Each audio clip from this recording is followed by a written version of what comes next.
So, boys and girls, Bob is now jumped in the water to try to save the puppy that's floating away on top of the car. Let's see if he saves him.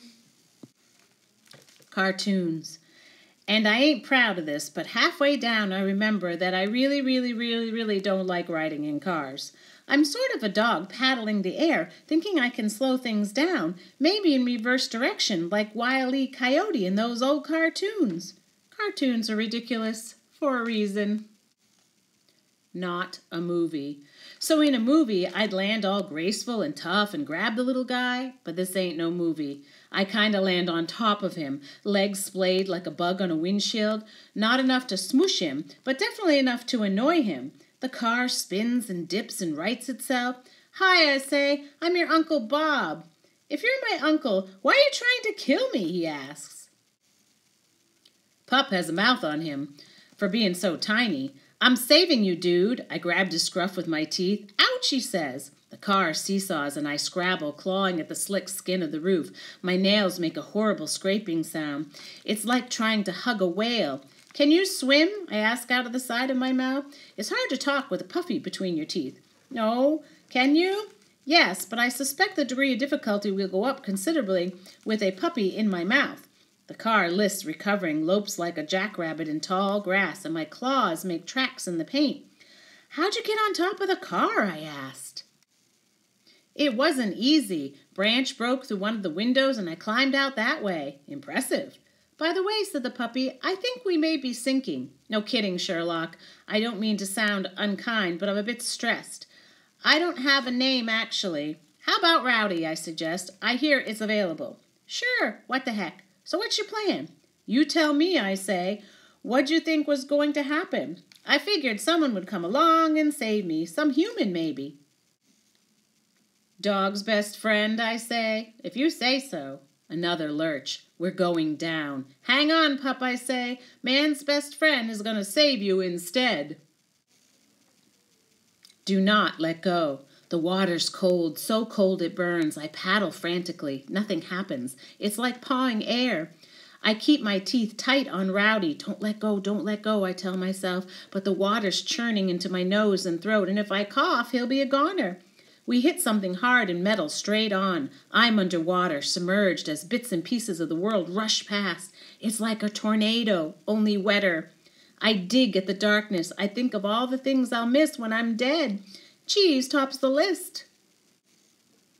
Well, okay, maybe Ivan and Ruby and Julia and George and Sarah top the list, but then totally cheese. My back paws graze the bottom, my nose burns, my lungs burn, everything burns. I have to cough, but I can't cough. Mustering all my strength, I struggle to the surface for a moment, fighting the water with my paws. Rowdy is dead weight in my mouth. I hit bottom again, and this time I use it like a springboard, lurching toward the edge of the water, towards solid land, towards grass and dirt and trees and bushes and... A whoosh of fur and pain, and oh man, the pain. Someone grabbing my paw, losing it. Teeth, sharp, sharp teeth. The smell, even with my messed up nose of wilderness and danger. Something grabs my scruff, yanks, and pulls me to safety. Back to the world, back from the brink. Chemo again. Chemo has me. He drops me to the mud. His teeth smell of blood, my blood. I drop Rowdy. My teeth smell of blood too. For a long time, no words come, just panting and coughing and panting some more. Nothing from the puppy. I shove him with my paw and nudge him with my nose. Nothing. I look at Chemo, his fur spiked, his eyes wild, different, unknowable. I guess they didn't shoot you, I say. They tried, he says, eyes on the puppy. Thank you for, I trail off. He glances at me. Didn't do it for you. A pause. Did it for me. With his right front paw, he claws at the puppy, at Rowdy. Hey, I say without really thinking, or registering the size of his paw, or realize that he's drooling just a little. Hey, I put my paw, my puny, pathetic loser paw, on Rowdy, too. He's my nephew, and well, I didn't take you for the sentimental sort, Bob. I'm not. Just, you know how it is.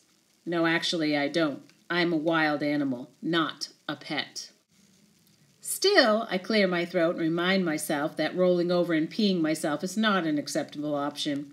Still and all, he's scrawny, might even be dead, who knows? You got better breakfast at the park. I recognize all too well the look he gives me, the look of sadness and loss and anger, the look of someone who will never forgive the world. He's running with the puppy dangling from his jaws before I even know what's happening. How? I don't know how I do it.